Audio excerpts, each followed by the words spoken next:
नमस्कार।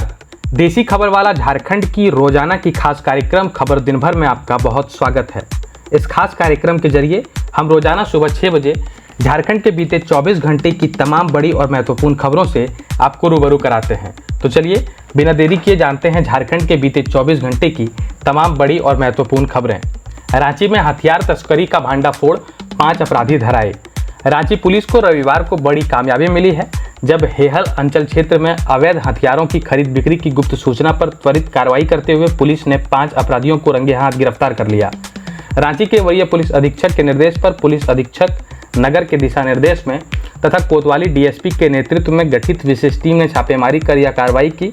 गिरफ्तार अपराधियों में हर्ष कुमार विश्वकर्मा, अनुज महतो, अंकुर कुमार सिंह, अभिषेक उर्फ सन्नी और मंतोष उर्फ पेंडी शामिल है। इनकी गिरफ्तारी के दौरान पुलिस ने एक देसी कट्टा और 2 जिंदा गोली भी बरामद की। सभी के खिलाफ सुखदेव नगर थाना में सशस्त्र अधिनियम के तहत मामला दर्ज कर आगे की जांच शुरू कर दी गई है। पुलिस यह भी जांच कर रही है कि कहीं आरोपी किसी बड़े गिरोह से तो नहीं जुड़े। एम्स देवघर राजनीति से नहीं जनहित से चले, मंत्री इरफान अंसारी का तीखा बयान। झारखंड सरकार के मंत्री डॉक्टर इरफान अंसारी ने राष्ट्रपति के झारखंड दौरे को ऐतिहासिक और गौरवपूर्ण क्षण बताते हुए उनका हार्दिक स्वागत किया। इस अवसर पर उन्होंने एम्स देवघर के संचालन को लेकर एक अहम बयान जारी किया।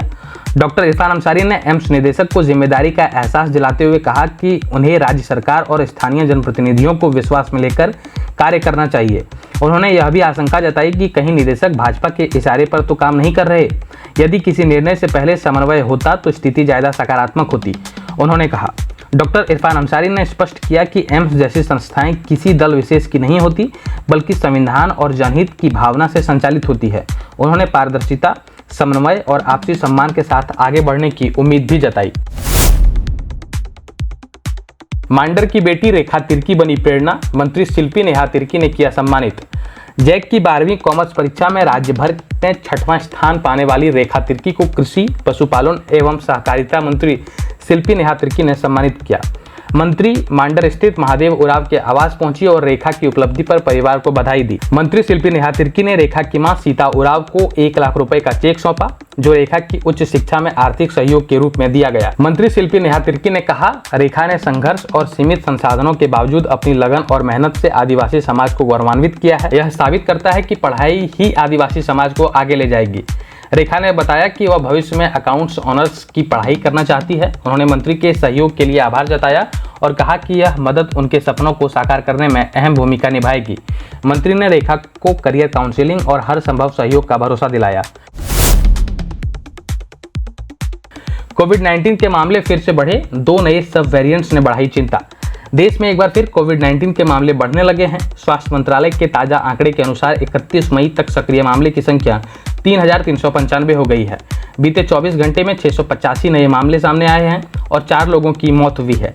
केरल 1,336, महाराष्ट्र 467, दिल्ली 375, गुजरात 265 और कर्नाटक 234। ये वो राज्य हैं जहां सबसे अधिक केस दर्ज हुए हैं। दिल्ली में एक 71 वर्षीय मरीज की मौत निमोनिया और अन्य जटिलताओं के कारण हुई, जबकि बेंगलुरु में एक 63 वर्षीय मरीज की मृत्यु हुई। मामले में बढ़ोतरी के पीछे 2 नई कोविड सब वेरिएंट्स NB.1.8.1 और LF.7 को जिम्मेदार माना जा रहा है। ये वेरिएंट्स पुराने स्ट्रेन से अलग हैं और इम्यून सिस्टम को चकमा देने की क्षमता रखते हैं। WHO ने इन्हें वेरिएंट्स अंडर मॉनिटरिंग की श्रेणी में रखा है। हालांकि इनसे होने वाले संक्रमण अधिकतर हल्के हैं। स्वास्थ्य विभाग ने घबराने की नहीं, सतर्क रहने की सलाह दी है। लोगों को टीकाकरण, मास्क पहनने और भीड़ से बचने की सलाह दी गई है। कई राज्यों ने अस्पतालों में ऑक्सीजन, दवाओं और बेड की तैयारियां तेज कर दी है।